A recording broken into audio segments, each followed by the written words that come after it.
आदाब। आज हम बनाएंगे साबूदाना वड़ा। खाने में तो बहुत ही मज़ेदार और हर किसी को पसंद आने वाला, बहुत ही टेस्टी ज़बरदस्त है।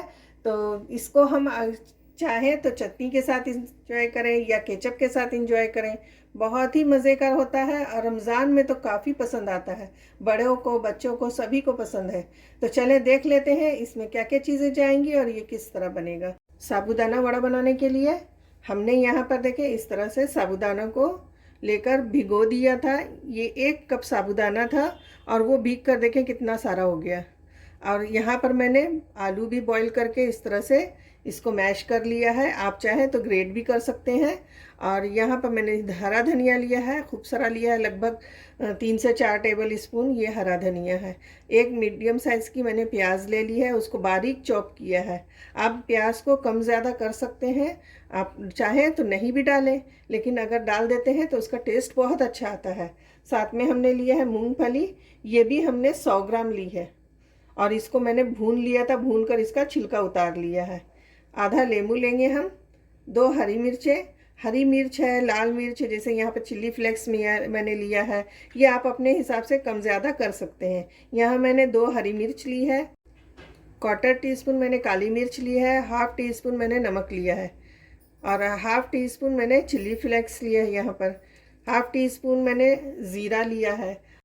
अब हम सबसे पहले जो है इस मूंगफली को दरदरा सा कूट लेंगे। मैंने मिक्सी जार में इसे पल्स मोड पर चलाकर इस तरह से दरदरा सा पीस लिया है। अब सबसे पहले साबूदाने में हम देखें इस तरह से मूंगफली ऐड कर देंगे और इसको हम मिक्स कर लेते हैं अच्छे से।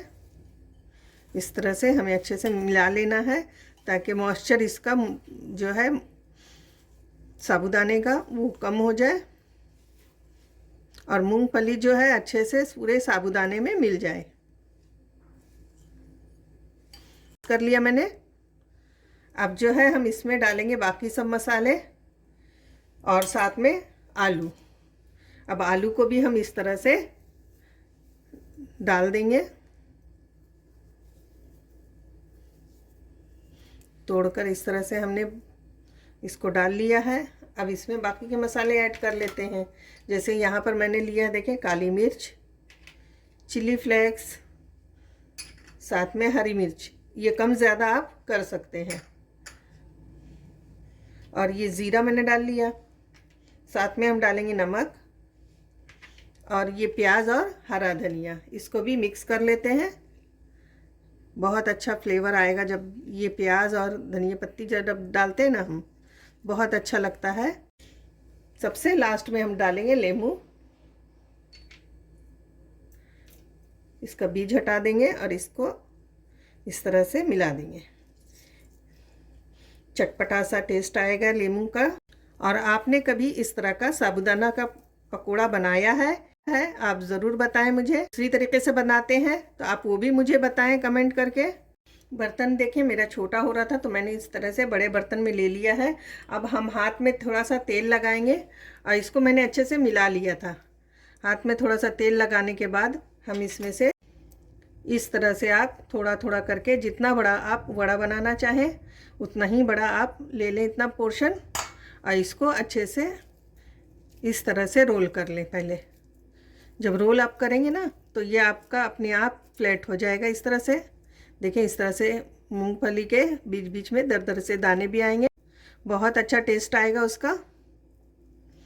और देखें वड़े को इस तरह से हम चारों तरफ से इसे सील कर लेंगे, ऐसा हाथ से दबाते हुए, ताकि फटा हुआ नहीं रहे, वरना ऑयल जो है अंदर जा सकता है। तो आप इस तरह से देखें बनाएं। दूसरे भी हम इसी तरह से लेंगे हाथ पर और इसको इस तरह से गोल पहले रोल बनाना है हमें।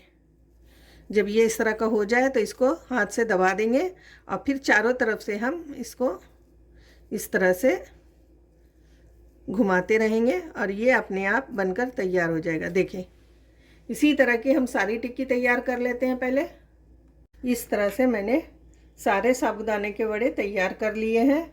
अब इसे हम फ्राई कर लेते हैं। तेल अच्छी तरह से गर्म हो चुका है। अब एक एक करके हम सारे वड़े इसमें डालते जाएंगे। अब हम गैस की फ्लेम को मीडियम करेंगे। इसे हम मीडियम फ्लेम पर इस तरह से फ्राई करेंगे। अभी हमें पलटना नहीं है जब तक कि ये एक साइड से अच्छे से फ्राई नहीं हो जाता। अब देखें एक साइड से ये अच्छे से फ्राई हो चुका है और ये ऊपर की तरफ आ चुका है। तब हम इसे पलट लेंगे इस तरह से और उलट पलट करते हुए अच्छे से करारा होने तक, यानी गोल्डन हो जाने तक हम इसे फ्राई कर लेते हैं। गोल्डन हो चुके हैं सब तरफ से और जब ये फूल जाता है तो ये अपने आप ऊपर आता है, इस बात का ध्यान रखेंगे आप। और इसे हमें मीडियम फ्लेम पर ही फ्राई करना है। हाई फ्लेम पर करेंगे ऊपर से तो लाल इस तरह से गोल्डन हो जाएगा लेकिन अंदर से कच्चा रहेगा। तो हमें इसे मीडियम फ्लेम पर जब हम करेंगे तो ये अच्छी तरह से अंदर तक सीख जाएगा। बाकी के भी देखें वड़े मैंने यहाँ पर डाल दिए हैं और देखें अब कितना बबल आ रहा है। जैसे जैसे ये बबल कम होगा दाना वड़ा ऊपर की तरफ आ जाएगा। जैसे जैसे बबल कम होगा वो नीचे से गोल्डन हो जाएगा और ऊपर आना शुरू हो जाएगा।